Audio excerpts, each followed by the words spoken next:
Hey everyone, you are listening to Sacred and Profane Love, a podcast in which philosophers, theologians, and literary critics discuss their favorite works of literature and poetry and how these might shape how we think about love, happiness, and meaning in human life. I am your host, Jennifer Frey. I am an assistant professor of philosophy at the University of South Carolina. You can learn more about me or my research online at jenniferannfrey.com, or you can find me on social media, on Twitter at Jen Frey, or on Instagram at Professor Essa Frey. In today's episode, titled Walker Percy on Being Lost in the Cosmos, I speak with professor and literary critic Jessica Hooten Wilson about Walker Percy's dystopic sci-fi novel, Love in the Ruins. I hope you can grab yourself a bottle of Early Times and enjoy our conversation. As some of our listeners know, I recently did my own deep dive into the world of Walker Percy, so I am really thrilled to have a legit Percy expert on the podcast today, Professor Jessica Hooten Wilson. Welcome to the podcast, Professor Wilson. Thank you. A legit expert. I like that. Yeah, no, you're completely legit. Professor Wilson is the author of 3 books. Giving the Devil His Due, Flannery O'Connor and the Brothers Karamazov. That came out in 2016. Walker Percy, Fyodor Dostoevsky, and the Search for Influence. That came out in 2017. And most recently, A Guide to Walker Percy's Novels, which just came out in 2018. And currently, she is preparing Flannery O'Connor's unfinished novel, Why Do the Heathen Rage, for publication. I want to ask you about that. I didn't know she had an unfinished novel. Not very many people do know that she had an unfinished novel, but her previous authorized biographer had gone through all of her papers, and he was in his 90s or 80s when he found it, and he told me, like, I'm not going to get around to preparing this for publication, so I think you should do this. Wow. So do you have a publisher yet? Is it Well, I think that Ferris Joss and Giroux always gets the first right of refusal. So, yeah, it's a long time coming project. I mean, it's like 375 pages of unfinished material that I've gone through over the last 5 years. So, it's got a lot of work to be done to be exactly right, so that what we add to her, great body of work doesn't taint it, but actually adds to it. So, Wow, that's amazing. That's exciting. Why don't you tell us who Walker Percy was and what drew your own attention to his work? sure. Walker Percy was a Catholic novelist in the middle of the 20th century. And it's somewhat humorous that when I met my husband, I was already a professor, and he assumed I worked with Old English. And I had to tell him, no, I mostly study mid 20th century American novelists. So people that, were bestsellers and, winning National Book Awards like Percy did with his first novel. So Walker Percy drew me to his fiction mostly because of his sense of humor. He was funny and easy to read. I never thought of studying him. That happened almost by accident because I was very interested in the way that the Russian novelist Fyodor Dostoevsky was affecting Southern writers. They seemed much more drawn to his work than they were to any previous American novelist when you talk about their influences. And Percy is probably the greatest example of this. And so it was an accident because I just discovered in his archives how much he had drawn from Dostoevsky. And then it turned into a career of studying Walker Percy rather than just enjoying him, which is how I began reading his fiction, was just for fun. So, I think Love in the Ruins is his yeah. funniest novel.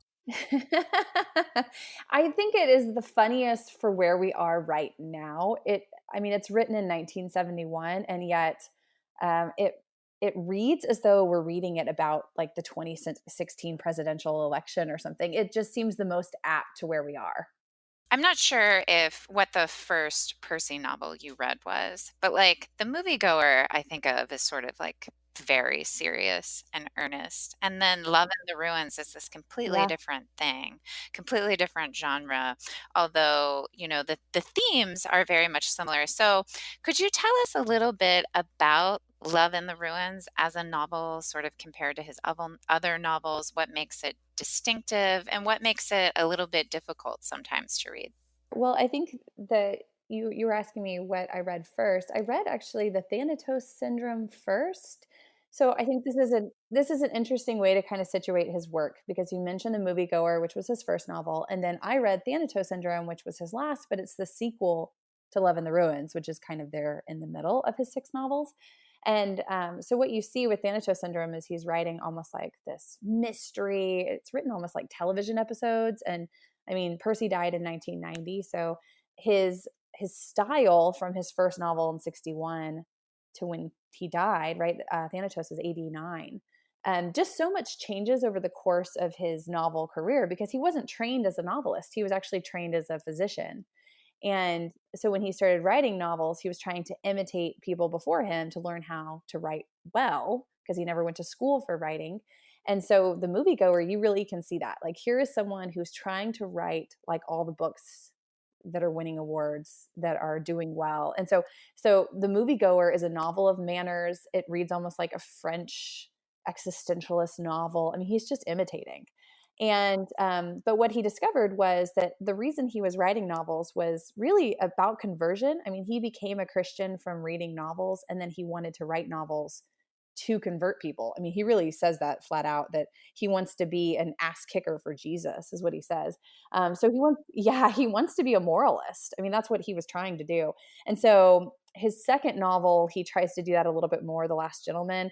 And by the time you get to the third novel, he thinks that he has found the right genre for 1970s to be able to kick people's asses towards Jesus. And so this novel is audacious. He writes this great essay called Novel Writing at the End of the World, in which he says, like, I'm going to be a prophet and I'm just going to write in these extremes, almost with the hope that the way that we are destroying ourselves and destroying the world will not come to pass. Like, if I can give you the darkest vision of the future that I can come up with in 1971, then maybe we won't actually end up there, right? And so it's a very strange novel because it's written in extremes, and it's science fiction. It's set in 1983, so it's very dystopic. You know, Brave New World was on his mind. Just this idea of this reality in the future that is dark and filled with extreme political parties, and even the setting becomes almost, you know, Dante's afterlife, right? Like, there's extremes of paradise, extremes of hell. Yeah, so yeah, it's interesting to me that you mention Huxley's Brave New World. I just taught this in my medical ethics class, and I think the same thing. I think he was extremely influenced by Huxley. But I sort of think that Love in the Ruins is satire. Do you agree? Oh, 100%. And satire in the right sense, not just of making fun of things as an end in and of itself, but making fun of our foibles in order to kind of show us, wait, could we be better? Could things be better if we maybe got rid of some of these sacred cows that we're holding on to and lifting up? That's right. And I think somewhere he says something like, um, people who satire is written in the mode of hope. And he also says at some point something to the effect that what the good satirist exploits are the slips in our language, sort of like they find these corruptions, the way that like language has been corrupted, and sort of exploit this. And I think that's something that I'm not sure that I would call Brave New World satire, but Brave New World definitely, is exposing these sort of like slips in language that were already present in his time, and he's just sort of like taking them to their, uh, logical extremes, I guess. Um, yeah, so Love in the Ruins is a kind of dystopian sci-fi satire. I think it's hilarious. I sort of like laugh out loud every time I read this novel. So let's talk about the main character, one Dr. Tom Moore. What's up with him?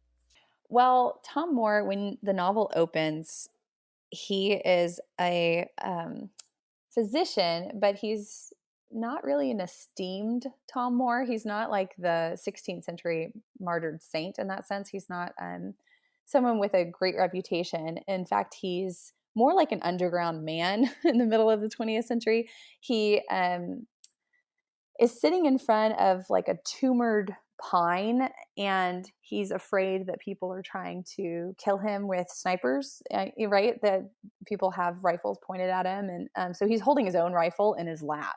And he's an alcoholic, so he's drinking early times whiskey. He's sitting there, alcoholic, holding a gun, afraid people are shooting at him, while he overlooks a Howard Johnson motel where he has 3 women stored away in different rooms who don't know about one another, with canned goods, of course, more early times, and then a collection of great books. So when we're introduced to Tom Moore, we're like, wait a second. You have the name of a saint, but you seem incredibly crazy. Right at the opening of the novel, you're not really sure, like, do you need medical attention? Like, is this just the ramblings of a crazy person? I mean, it's almost like Edgar Allan Poe, the opening of Telltale Heart. Like, are we talking to someone that we can really believe their story? Well, he is crazy. Yes, but Percy points out in his essays, he says, we're living in an age where all of the sane people are acting crazy, and all of the people who seem crazy to us may be the ones we're supposed to be listening to, right? Like, maybe they're the ones who actually can see things the way they are, because the rest of us are living like we're walking on our heads. Yeah, so he is nuts, and he has been Yeah. institutionalized. And what was the occasion of that? Right, he was suicidal. He actually, it was Christmas Eve. His daughter had died of cancer at 16, and his wife left him for an Englishman, and he was sitting at home drinking his favorite drink, which is like Tang and duck eggs with vodka, and decides to slit his wrists. And he says at that moment, he looks down at the blood on his wrists and feels alive, and feels the desire to be alive. So he runs to a fellow doctor's house who bandages him up, and then he gets institutionalized for his own safety. And he says he lives like a different person, that it's only through really recognizing that he had the choice to live or die that made him want to live again. And especially even being in the hospital, he also felt like for the first time he was living in a sane world to be in the hospital. And he'll say the same thing in Thanatos Syndrome, that when he went to prison later, later in his life, not in Love in the Ruins, but he goes to prison later. But he says only the prison seems sane, right? So all of these people that we kind of push to the margins of society, they seem to be working more with the grain of what it means to be human than the people kind of in the middle, the mass of people that seem insane, really. Yeah, that's right. So, I mean, suicide is all throughout Walker Percy's novels, and of course, for our listeners who don't know about his biography, both of his parents probably attempted suicide. I mean, his father definitely killed himself, but his mother, it sort of like looks like she also attempted her own life. So he's playing around with this theme of suicide. Well, his grandfather, I mean, many members going all the way back to the first Percy, actually. Like, the first Percy in America committed suicide at 91. So, I mean, this is a majority of Percy's family. And so this Percy says that his entire life goal was to figure out why his father killed himself and to make sure it didn't happen to him, right? That he's not a victim of suicide. Yeah, well, I think that's very common for people. For people for whom suicide is like, a family affair. Um, yeah, it's really common to be really worried that this is something that's going to happen to you or something that's going to be tempting for you. And I think for Percy, there were two kinds of suicide that were obviously related. There's actual suicide, where you kill yourself or you try to kill yourself, but then there's something more like spiritual suicide, which he thinks maybe a lot of people are doing, but they're not aware of it. They're sort of like spiritually dead or spiritually killing themselves without being aware of it. Um, and so I think there's some of that in this novel as well. Well, do you mind if I comment on that? Because I think it's a really important point, Jennifer. I think in Percy's fiction, you'll see this throughout. I mean, he would have loved movies like Shaun of the Dead, right? Where it's a satire on our current state of being, that we're all zombies. And so the moviegoer, I mean, Binks Bowling says everyone is dead, dead, dead, dead, dead, right? Just walking around. And when you talk to people, you just feel like you're a dead person talking. And the same thing happens to Tom Moore. He just feels like he is talking to dead souls, people that are just no longer alive and don't even know what it means anymore to be alive. So I think you've hit on something very poignant for what Percy's doing. He's trying to make sure that, how do we make it through a Wednesday afternoon at 2 p.m.? I mean, that was his big question for all of his life. And it wasn't, he says it's a gift. It wasn't something of his own doing that helped him answer that question. He says he received it as a gift, a way to get through Wednesday at 2 p.m., that it was a gift of faith, and then the vocation of being a novel writer. So those two things combined kind of moved him through his life. Right. So, how much do you think Tom Moore is standing in for Walker Percy in this novel? Yes and no. I think all of Percy's novel writing comes from himself. Right. I think some people think this is the most autobiographical because you have a physician, which Percy was, right? And then you also have a bad Catholic, which Percy would have considered himself. Percy did have a drink at 5 o'clock every afternoon. As soon as he finished writing, he poured himself a bourbon. And I think it was more like four fingers than two. And, this was kind of a constant for him. Even his fascination with women. He was devoted to Bunt, his wife, for his whole life. But he would always just, these flirtations are always reported that Percy he was a charmer, and so there are a lot of similarities between Tom Moore's character and Percy's character. So Tom Moore says this famous line in the book, like, I believe in God and the whole business, but I love women best, music and science next, whiskey next, God fourth, and my fellow man hardly at all. And generally I do as I please. I think that Tom Moore is the extreme of Percy without his faith and without his family, because Percy would say, I believe in God and the whole business, and I love God first, and maybe novel writing second, right? And whiskey and music and science and women later. Like, so he definitely overturns and makes Tom Moore more of an extreme of his sins, right? Than just a mirror of who he is. Well, speaking of women, so there are, as you said, three women in this. What is it? A Howard Johnson's, and these are sort of the three. He's kind of caught in this love triangle in the novel. So why don't we talk about these three women and Oh my goodness. Only like only a man in his 50s, right? Fantasizing about the idea of getting to have three women locked in three different rooms in a hotel. I mean, this is people always accuse Percy of not writing women well, and it is true in a large sense. He just writes these women as like his fantasy of what he wishes these women are. I Um, agree. I totally agree. so yeah, I've always had problems with that reading Percy's fiction. You see Ellen Oglethorpe as like a version of his wife Bunt. I mean, she's this Presbyterian girl, so like the same way that Bunt becomes, this Catholic girl, and just keeps him stable, keeps him anchored, keeps him in reality. And eventually, of course, he'll marry her at the end of the novel, and then she appears again in the Thanatos Syndrome, still as his wife. And um, so she's kind of that solid figure. And then you have Moira, who's a girl crush. I mean, just you imagine every high schooler or undergrad you've ever known. And she's just kind of flippant, following with the streams of the time. This is the world she grew up in. She's one of those fish that doesn't, ever think, hey, I'm living in water. She just kind of swims around with everything. And then Lola, you have this kind of voluptuous, um, brazen, aggressive, like woman of the world kind of character, right? That he doesn't know what to do with, that makes him somewhat uncomfortable, and yet repulsed and attracted simultaneously. So yeah, these become the three different choices for him in some sense. And he claims to be in love with all three of them. There you go with the loss of language, right? The loss Right. of meanings and words. Right, because it's very clear that I mean, there's a confusion between love and erotic desire or lust or something like this. I mean, it's clear that he lusts after all three of them.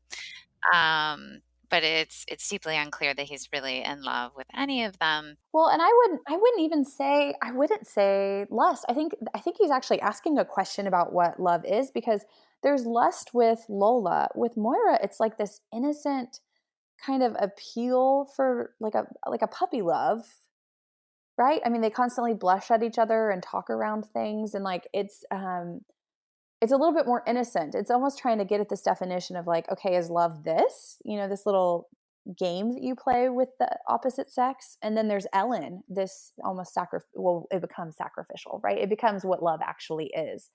And so I think he's asking, like, is love romance, like the romantics, right? 19th century idea of what love would be? Or is love just lust and physical, the way Lola would have it? Or is love something like the Presbyterian girl would have it, that it's a choice, it's willed, it's practiced? That's right. Well, Ellen is yeah, Ellen is very moralistic. I mean, I think that's sort of like the best way to describe her. She's, and I think at some point he says, she believes in morality, but not religion. Yeah.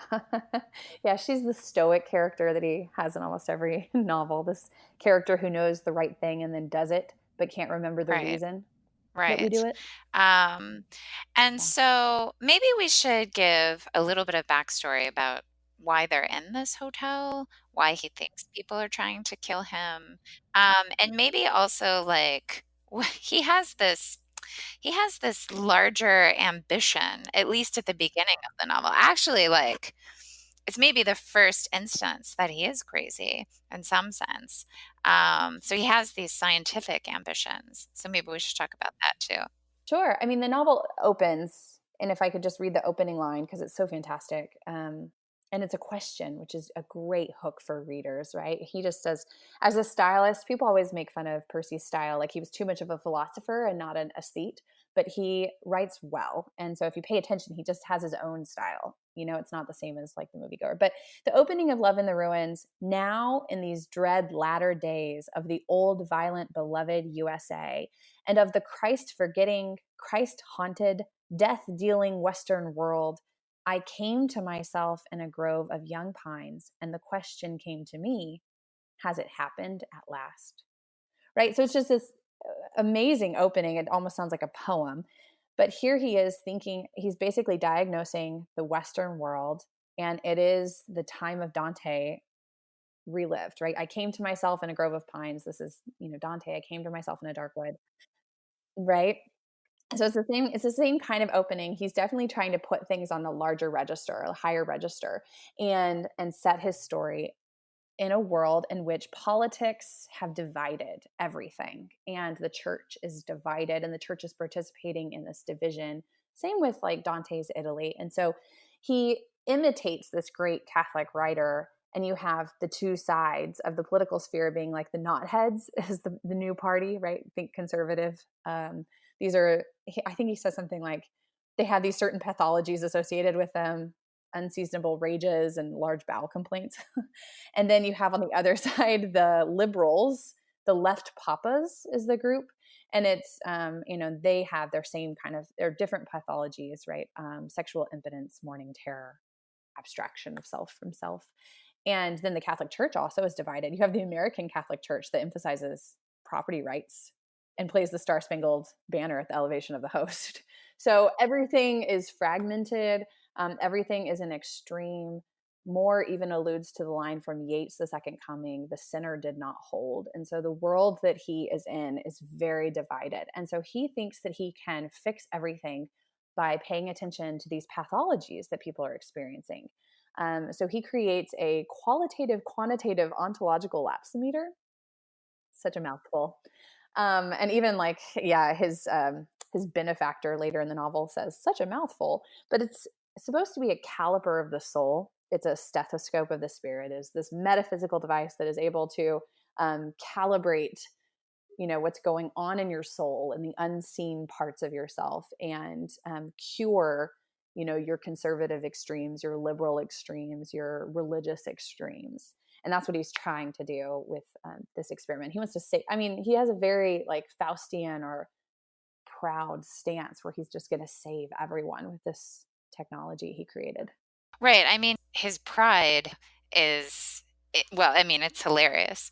But I guess reading it And I have this experience every time I read the novel. It's like, does this thing actually exist? Like, No. does he? Because like I try in my head to imagine this Yeah. lapsometer, and like I Yeah. can't even do it. It's a sort of like half vacuum cleaner, half, Right. you know, like computer. I don't even know what it Yeah. is because you never really describe what it's like or how it operates. Does it even exist? I mean, it does in the reality of the fiction. And a lot of people have played with Percy. Scientists are drawn to Percy's work the way they're drawn to a lot of science fiction. Like, could we do this? Like, could we use electromagnetic waves to kind of figure out people's souls and like the unseen energy levels in people? Um, and and so Percy knows enough science to sound realistic, but of course he's playing on science, the fact that science can even approach something as unseen as the soul and diagnose this metaphysical part of ourselves, right? I mean, this is the fallacy of science when it becomes scientism, where it thinks that can actually calibrate things that it's just beyond its reach, right? And so, I mean, one way to read the novel, and I'm not sure that it's the right way at all, but one way to read the novel is to see it as a coming to greater knowledge about oneself, finally seeing that scientific materialism has its limits and that there's this kind of folly in trying to measure in this quantitative way or recalibrate at a physical level, things that are obviously spiritual or moral. And he does this in his last self-help book, his nonfiction work, Lost in the Cosmos. I mean, the book itself it's a satire on our inability to kind of have a litmus test of the self, of who we are. And even the title, Lost in the Cosmos, is a play on our own paradigm where we think that we are in a cosmos, right? Instead of being a creature in a created order. and and then we're lost because we don't have a meaning for the word sin anymore, and we don't have an understanding of what it means to be fallen in this created order. So all of the old words will not be able to explain to us who we are because they've lost our meaning. And so Percy does the same thing in Love in the Ruins that he does in that later work, which is talk about us in new terms that maybe haven't been worn away from their meanings, and maybe we can see ourselves more clearly if we just change the words, right? Words that haven't lost that sense. That's right. So, I mean, but it's called a lapsometer, which I take it as Percy being clever, because it's sort of like, you know, um, the sense that we do suffer some kind of massive catastrophe or that something is very wrong with us. This idea of being in a post-lapsarian state. Um, and yet he's trying to he seems to genuinely believe, throughout most the novel until the very end, I think. He seems to genuinely believe that this is, uh, this is the solution, right? That he is actually the savior, right? He's gonna save people's souls with his lapsometer. Yeah, well, if you compare his prayer, again, he's a bad Catholic. So if you compare his prayer at the beginning of the novel with his prayer at the end of the novel, at the beginning of the novel, he prays, Lord, grant that my discovery may increase knowledge and help other men. Failing that, Lord, grant it will not lead to man's destruction. Failing that, Lord, grant that my article in Brain be published before the destruction takes place. So, and that's the full of pride. And then, of course, at the end, he prays, like, Sir Thomas More, greatest of all saints, save me, right? And so then there's this humility and the need for salvation at the end. So you compare the two, like, I'm going to save the world, and then I need saving. I can't do it on my own. So that's really the trajectory of Tom Moore over the course of the novel. That's right. And earlier you sort of you called him a Faustian figure.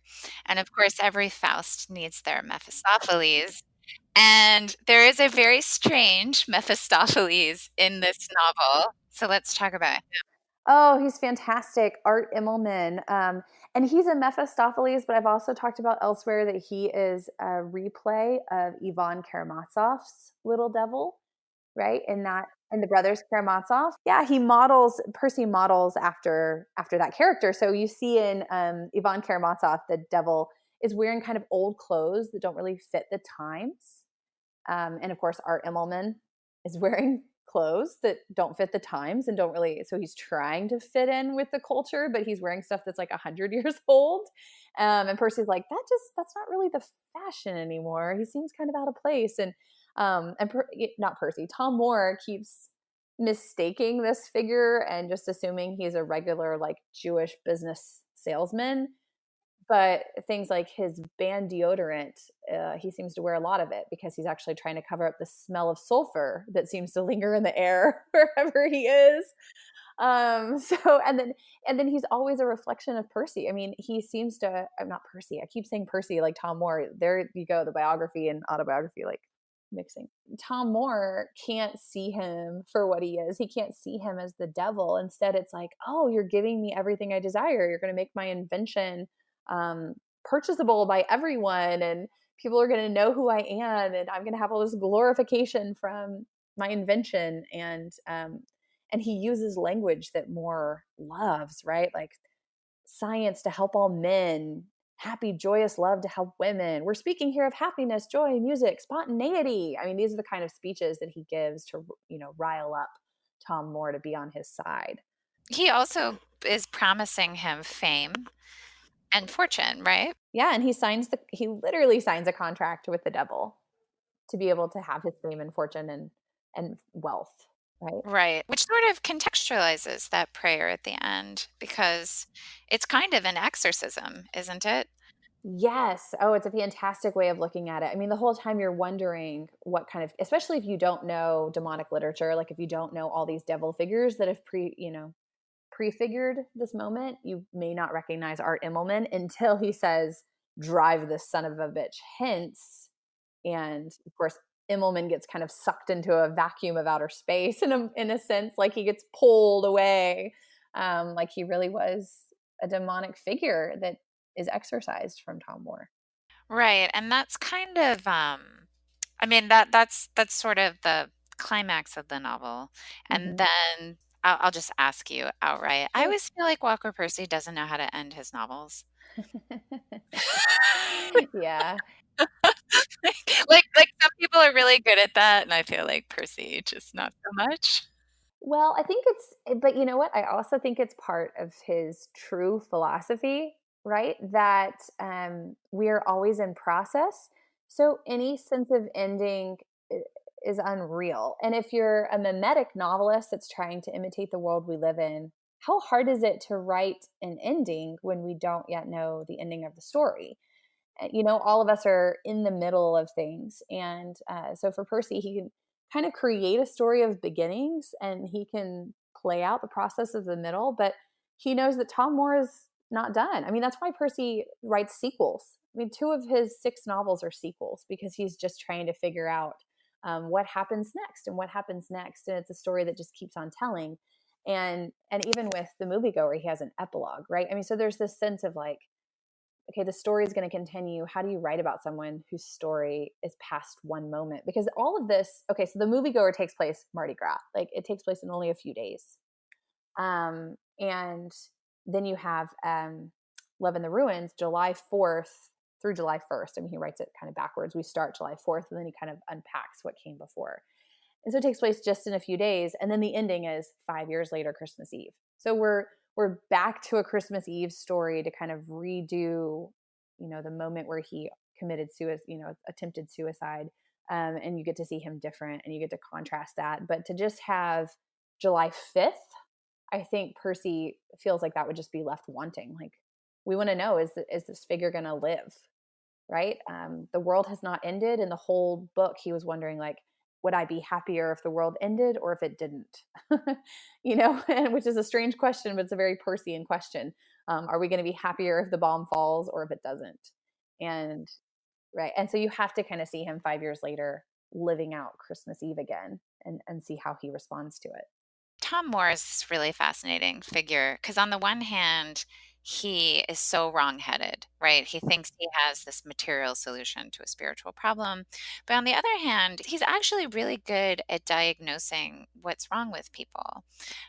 So there are these sort of two poles, kind of two extremes that people gravitate towards. There's angelism on the one hand and bestialism on the other. And I wondered if you could say something about what he thinks those are and why people are so easily tempted by these kinds of false views. Right. And I think that he wouldn't assume that some people are just angels and some people are beast. I think the confusing part is that we are such disintegrated selves, right? To use Augustine's language, that we are always acting in both directions. So in the angelism idea, we're spiritual beings. We want to get in touch with the divine. We want to be like the romantics and run around in nature and um, really get in touch with another presence, a higher order of things, and be abstracted beings, right? Souls and not bodies. And then on the other side, we recognize we're bodies. And so we're drawn to eating great food all the time for every single meal. And sex can't get, enough of sexual literature and sex in our advertising and sex in our lives. And so there's this sense of like, sex makes us feel alive and eating makes us feel alive or working out makes us feel alive. And we just want to be bodies. So Percy just talks about this constant terror because we don't understand how the two go together, right? And so he blames Descartes and saying, okay, Descartes told us that we're two different entities and that these entities never meet. We are either spirits or bodies, right? But that doesn't seem to fit our human experience. There's something about being embodied souls that maybe feels more real, that it feels more like the things we do in our soul affect our body and the ways that we use our body affect our soul, and how do we live with those two in combination with one another. And of course, this is why Tom Moore is drawn to the sacraments of the Catholic Church. If he eats Christ's body, he can then live again in the world, right? Because he's an embodied soul again. Right. And that is kind of a huge theme, I think, in both The Moviegoer and Love in the Ruins. It's sort of like the recognition of the Eucharist as this place where, you know, the transcendent and the material, or the spiritual and the material, are united, like in such an obvious way. And I think it's sort of like always there, but then again, not there. Like he sort of can't really, I think the trick or the hard thing that most of his characters are trying to figure out is like how you live in the everyday, like in the normal moments, in the and going to mass, receiving the sacraments. This is like a very normal thing on the one hand, if you're Catholic. But then on the other hand, it's like this incredibly sublime, spiritually alive thing. And I think part of it is trying to find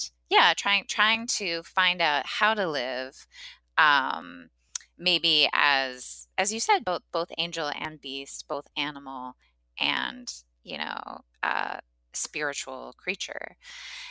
And I think I think some of his stuff on self knowledge and self consciousness is sort of exploring this.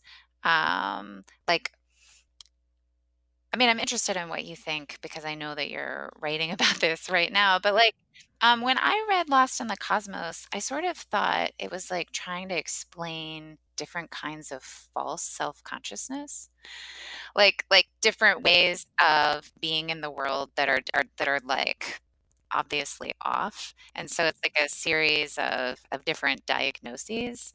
Is that right? Yeah, I mean, he says like we are unknown, we knowers to ourselves, right? He quotes Nietzsche in the beginning of the book, and just saying the big question for us all the time is who are we and what are we, right? So we've lost all ability to have any authoritative answer to this question, and this idea that we're just autonomous selves who make up the answer to that question actually just leaves us lost, right? We don't know how to make up a satisfactory answer that explains both these feelings of transcendence we have, but also these bodily urges, especially without the old paradigms. And Percy does a really clever thing in Lost in the Cosmos by creating aliens to observe us. So there's a lot of like fun little anecdotes and stories that take place in Lost in the Cosmos where aliens are questioning earthlings about who they are. And so you're getting to see a stranger perspective on the self. And the aliens classify human beings as either you were either C1, C2, or C3. So he's lost this sense of like, you're either innocent and unfallen, prelapsarian, which that language means so little to anybody anymore, or you are fallen, right? Post-lapsarian creatures, or you are redeemed, C3. And so he puts it in new classification so that you can see it more clearly. Like, are you someone who has no sin in your life and no guilt, no murderous impulses, no sexual impulses that are, astray? Like, is that who you are? C1. And of course, none of us can answer that. None of us are C1, right? So then the question becomes like, well, are we C2? Are we just full of this desire to kill and destroy and false ideas of love and sex? Well, that seems pretty accurate for the majority of us. Okay. But if we can say yes to that question, that that's who we are, C2, then we are already C3s because we've admitted then who we are. We know ourselves, and thus we're ready for hope and redemption. And so that's what Percy always wants people to see is he wants to see like, let me hold up a mirror to you and show you who you are and not leave you there. Like you said, he writes satire with hope at the end, that you can finally know yourself and then ask for the gift of faith or ask for the next step, the next move once you know who you are again. Yeah, so how do you think that we come to know who we really are? I mean, suppose that I come to this recognition, that yeah, I am self-deceived or whatever. Well, that seems like not enough, right? To know that you're wrong isn't exactly to see what's right. I mean, how do you come to have self-knowledge finally, given how difficult he thinks it is? Well, I this is the way that I try to explain it with Percy because some people are left unsatisfied by his indirect approach to these questions. But what I think that Percy's doing is quite savvy because what he does is he says, "Okay, here we are. Let me hold up a mirror to you. You're fallen. You're sick. Let me diagnose your disease. You're diseased. You don't think that you can be cured by God. You've thrown out that option. Well, let me show you a page of different prescriptions. And one of the prescriptions will be God, and it has a line through it. We're just going to leave it on the page. I'm not going to read that option, but it's still going to be there. Let's go through and cross out all the other possibilities, right? And so that's what he does in Lost in the Cosmos. He asks you a series of like self help questions. Do you think that you feel better when you do this? No, you don't? Okay. What about when you do this? No, it only lasts for a little while and doesn't fix it entirely. Okay. So he goes through options of like, if you travel, do you feel like you know who you are again?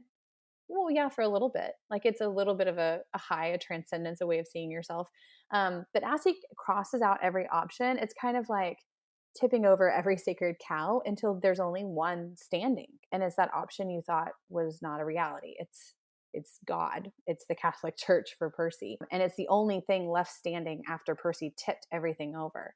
So his goal is that he's diagnosed you and then he's shown you the cure by via negativa, by leaving the only option left that he hasn't talked about. Well, I love it because I mean it's so, this book, Lost in the Cosmos, is so hilarious. And it's just a send up of the self-help genre, which is it really has to be the worst genre of writing ever. But it's so brilliant because of course the reason why it's the last self-help book is that what it reveals is you can't help yourself actually. Can't help yourself. Exactly. Exactly. I mean, this is Tom Moore at the end of Love in the Ruins, right? Save me, somebody else. Like, I can't save myself. I don't even know who I am. Someone else had to tell me who I am, which means someone else has to tell me how to fix myself, like, or how to be fixed, That's right? right. I think Lost in the Cosmos is really brilliant in that way. And, for Americans in particular, because the sort of it's so baked into being an American that you can fix yourself, that you can, I mean, just go read your Ben Franklin. He was like the original self-help guy. Like he was the guru. Um, and it's like, look, if you just work hard at it and you set your goals, then you're going to be great. And obviously Percy is extremely doubtful of these projects, but it's also just really hilarious. Um, and I think another thing that is so brilliant about Lost in the Cosmos is he's so good at implicating the reader. You read it and you just have to laugh at yourself. Just like, okay, so I guess since we're running out of time a little bit, well, I should just ask you, is there anything else in the novel that you wanted to highlight or talk about in particular that we missed? One of Percy's big things, like you're mentioning with the self help book, is this idea of the autonomous self. And I think what Percy's pointing out is how inaccurate it is to reality, right? Like you're born based on somebody else, not your own doing. So you're given this gift of life, and then you die and you have no control over where you're going. And you spend most of your life dependent on other people, whether you want to admit it or not, just for your very sustenance and being. So, this idea that you can kind of make up your own world individually by yourself and what the world means and what words mean, for Percy, he's just completely opposed to that sense. And he thinks that the way to get at this with people is through language. So just to go back again to something else you've said, for him, all language is a communication between people. You can't have a language that only you understand, or else it's not language, right? Um, so even to write about things or speak self-referentially is not communication. So the fact that communication must take place with another person agreeing about the meaning of a word and as it pertains to another object, right, that the sign has sort of signified with it. This to him is a way of pointing out to us our inability to just be individual, autonomous selves. So I think that that's what he's trying to do. I don't know how much Wittgenstein he read, but I mean that is the stuff of the private language argument, and the philosophical investigations. And Wittgenstein is very clear that language is bound up with forms of life, and so to learn a language is to be initiated into a form of life. So Wittgenstein says things like, "Well, if a lion started to speak, we couldn't possibly understand it, right? Because we're not lions." Exactly. Like, Yeah. like, and we'd have to, like, sort of Hmm. be initiated into this Yeah. lion life before we could make heads or Right. tails of it. And Um, so I the think lion wouldn't speak yeah. poetry. I mean, that's the other part of it is the lion would speak very straightforwardly about like a chair is a chair. A lion's not going to talk about a chair as meaning life and death, right? Or having some metaphorical meaning beyond itself that you can kind of create and speak figuratively about things. I mean, that's the other part of the key in human language for Percy is our ability to speak figuratively and creatively with our words. And I think, this false self-image that we have of ourselves as, completely, so we're sort of first and foremost autonomous individuals. And then like maybe we decide we have reasons to like be around other people and this is, I mean, I don't think we can blame Descartes for this. But it's certainly, again, it's kind of like baked into the American political tradition. I mean, think about somebody like John Locke. Well, he's a philosopher in this tradition that thinks of the human person as first and foremost an autonomous individual who maybe has reasons, right, to consent to government. Right. And But not a responsibility to others. well, but but just on a more basic level, I think, Percy would think, and I would think, this is self-deception. You're not first and foremost an autonomous individual. You're first and foremost a mewling, puking baby who's not going to last 2 minutes unless somebody helps you. And you don't really become, I mean, you're born a human, but you don't become like a human in the rich sense until we initiate you into the language and the social practices and like we cultivate virtue in you and all these things. And you didn't do that yourself. You can't do it yourself. um, and so yeah, it's this incredibly self-deceived picture of ourselves, that's even, I mean, it's so strong now where we think we determine everything regardless of what looks like anything about objective reality. It's it's all socially determined all the way down. Uh, Well, and I think this is where his book, although really funny, is always deadly serious. You talked about the Art Immelman figure as the demonic, right? And what I think Percy is trying to hint at is that when we have this level of self deception in which we make our world what we want it to be versus what it is, it's the same thing that Milton Satan did in Paradise Lost, where he said, I'm going to make a heaven, a hell of heaven or heaven of a hell. And so that I'm going to just create my reality to be what it is that I say it is, despite what it actually is. Right. And it's a demonic impulse to say, I'm going to create myself. I'm going to decide what my world is going to be. I was not created, right? I have no authority to any, or I have no look to anything above me. Um, and so this is just a satanic impulse. And so that's why you have this like demonic spirit kind of functioning in Percy's novel, that he's warning us against this, that this ultimately this level of pride, when it becomes this self-deceptive, becomes demonic.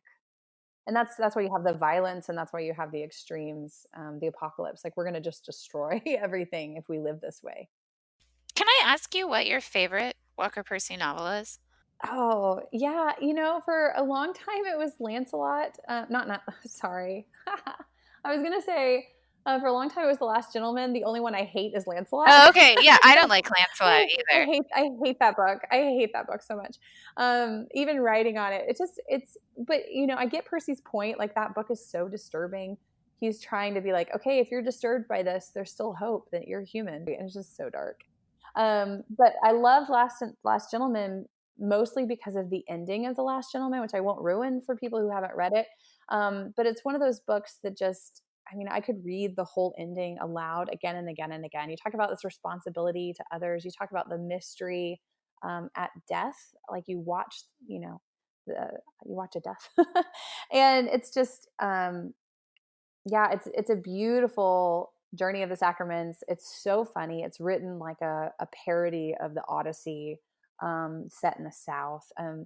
Its discussion of race relations is fantastic. I think Percy just does such a great job of capturing problems that didn't end in the 60s, so we can still read it now and have as much resonance now. So Last Gentleman probably for a long time was my favorite. I've gotten more questions about Love in the Ruins because of this crazy political world we're currently in, and so I've been spending a lot of time with Love in the Ruins more. So I'm falling in love with it more the more that I teach and talk about it. So it's becoming close to my heart. So Yeah, I do think Love in the Ruins is sort of the most timely. But and this is my last question, because somebody asked me this question recently, and I felt stumped, and I probably gave the wrong answer, insofar as there is a right or wrong answer here. But somebody asked me, they'd never read any Walker Percy, and so they were like, "Well, what should I read first?" And I think I said, "Don't read his novels first, read Lost in the Cosmos, because if you read Lost in the Cosmos, it's like a blueprint for understanding his novels." Do you agree with that? Oh, 100%. Yes. And I will say, though, it's a difficult, so I actually gave it to my husband who had read Walker Percy. I do think it's hard to read because, like you said, it is so ingrained in us that we are autonomous selves. And that book says, hey, maybe you're not. And that maybe to live that way is not a good way to live. And so because it's really like pointing at you, it's so direct that sometimes that can be a little painful to be like poked at the entire time. So you have to have an ability. I would say, like, start with Lost in the Cosmos, but have an ability to laugh at yourself and to realize, like, he's poking fun at himself and at you, and we're all in this together trying to figure out who we are. So this is not just like him standing from a place of high, above us, saying like, "Look at you, you're all so wrong." No, if you can't laugh at yourself, there's really no hope for you. Right? Well, on that note, thank you so much. This was so fun. And I was just really glad to talk about Walker Percy, one of my favorites. Well, you are a phenomenal reader of Percy. I'm very impressed with how much insight you have on his Well, work. I did spend That's like great. 2 years like, trying to figure this man out. So Well, you got him. You got him. It was a great conversation to talk to someone who really loves him and understands him. you have been listening to the Sacred and Profane Love podcast, hosted by me, Jennifer Frey. This podcast is financially supported by the Institute for Human Ecology at the Catholic University of America, with technical support provided by William Dethridge, who is a student at CUA. If you enjoyed this episode, please do us a favor and 1, subscribe to our feed over on SoundCloud, 2, share your favorite episodes with your friends, 3, give us a favorable review on iTunes, and 4, like and follow us on Facebook, where you can also give us feedback and keep up with the latest news about our project. You can find the podcast online at soundcloud.com/sacred and profane love, on Facebook at facebook.com/sacred and profane love, or over on the Virtue blog. That's thevirtueblog.com.